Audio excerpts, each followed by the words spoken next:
So let me take a real sharp departure here for just a second, then I'll come back to leadership. But I just don't want to miss this opportunity to testify here. I'm forever grateful to one of my board colleagues. Serving on the UUA board has been such an honor and a privilege that you all have given me these past 6.5 years and 3.5 more years before the wheels fall off, Because I get to sit with just stunning, smart people who think about our faith, and they're so dedicated and so wise. And probably it's been 6 years ago, I was still a trustee, maybe. Yep. Probably 7 years ago, when the Reverend Burton Carley from Church of the River in Memphis, Tennessee, asked if he could do a piece for the board on generosity. And he asked us to talk about generosity with each other. We spent a whole afternoon doing that. And he didn't tell us what we should do. He actually simply said that if we wanted to feel like generous people, we should have a plan for that. That generosity is never accidental. It's a state of mind that we choose to be in. And the result of actually that conversation was I decided to tithe. Now, if you don't like that number because it's biblical, if you have a little irritation going on there, if I've just dropped you back to a Fowler stage of faith you'd rather not number, just do 11%. That's not biblical. And you might think, oh, that's cool, because Ginny's got lots of money, so let me just, in the interest of full disclosure, tell you that when I filed my 2008 taxes, I made $21,000, and I gave $2,200 of it away. Okay? And I've never felt less anxiety about money than when I decided that I actually have a lot of it, compared to almost everybody else on this planet. And that calls me to be responsible.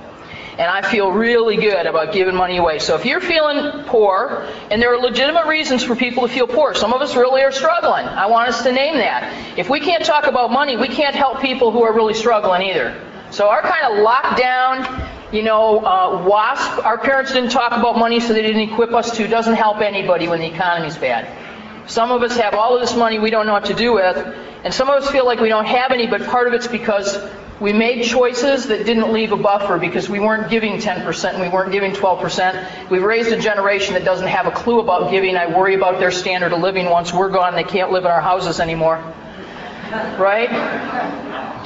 So this is all to say that I actually, number one, love being on the board, love that we're generous, and encourage you to include generosity as part of your spiritual practice, because it helps you think about your life. The reason in the Bible it said 10% was it was never supposed to be painless. It was supposed to make you change your life. I encourage you to think about it. I heard Gloria Steinem in New York in 2003, September of 2003, and she gave a talk about, update about feminism. This was right after she got married and everybody thought she was a gender traitor. Remember that? We're like, whatever happened to I won't breed in captivity? She said, I'm too old to breed.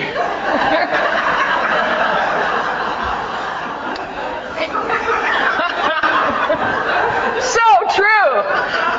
You don't heckle Gloria Steinem, honestly. That's a fool's task. She described the stages that she saw feminism and women go through, moving from dependence to independence.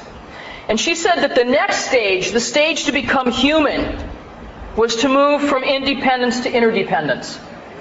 That independence isn't wholeness, isn't enough to be fully alive, but that independence was a fine place to get stuck for a very long time. Women, Gloria said, actually usually get stuck in dependence, while men more typically get stuck in independence. But that all of us struggle to reach for interdependence. Old patterns, old ruts, she described, that our wheels return to over and over again. We Unitarian Universalists have our ruts too. Basic rut navigation is part of what's unique about UU leadership, for we have ruts that are our very own. Over the years, many Unitarian Universalist leaders, including former UUA President John Burens, have compared Unitarian Universalist leadership to herding cats. Small domestic cats. Here, kitty cats. How many of you have lived with cats? Notice I didn't say owned a cat. Because cats reject the notion of ownership. They're willing to let you feed them, shelter them, hang out with them when they feel like it, but you do not own them. Dogs, on the other hand, are cheap sellouts. Happy to be owned, lock, stock, and kibble. But cats, they're another matter. The herding cats comparison is an attempt to describe us, to say that we also reject the notion of ownership, that we are happy to have someone feed us and shelter us. We'll hang out with them when it works for us. But there's no way they should try to assert any sense that we are theirs or they are ours. I notice we quit laughing. When we are at our worst, we pride the individual in ways that are unhealthy for congregations and unhealthy for individuals too. My colleague on the UUA board, the Reverend Will Saunders, describes this as Unitarian Universalist rampant narcissism. It's the opposite of interdependence. It's that stuck independence that Gloria Steinem referred to, that stuck place. This is not unique to Unitarian Universalists. I know Baptists and Methodists and Catholics and folks who don't even go to church who are arrogantly independent in the same ways that we are. But I'm not their moderator. So I don't feel obligated to tell them what I think, and I don't even think they'd listen, and I'm not even sure that you want to. But I think how we got here is that we put the first principle first. You know, our first principle, of course, is that we believe in the inherent worth and dignity of every person. But for some folks who are waiting for the comic book version, they quit reading after the first one. There's so many words, you know. And you and I, friends, we are obligated to make them read on, to open that hymnal and read it to them, and then point them to the first two words that precede all of the principles. Two words. We covenant. We promise. See, you and I, we believe in inherent worth, not net worth. So we need to, we need to stop looking at every visitor as a potential pledge or a potential committee member or an RE teacher. New people come in. Let's just take a deep breath and let's treat them like people seeking a church. Go figure. Here's another thing about inherent worth, because I think it's something we didn't study enough. People read it and they just keep going.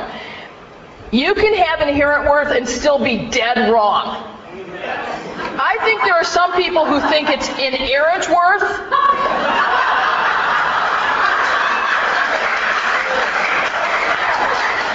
So you and I as leaders need to lovingly remind the folks who need to speak multiple times at great length in every congregational setting, certain that if we all only hear them, we will finally know the truth and set it free by voting in their favor. I was trained to be a leader, and they started me young. In the 1970s, the Girl Scouts decided that they would be... Where are my Girl Scouts? It's not easy being green, but it helps you learn to come out later in life.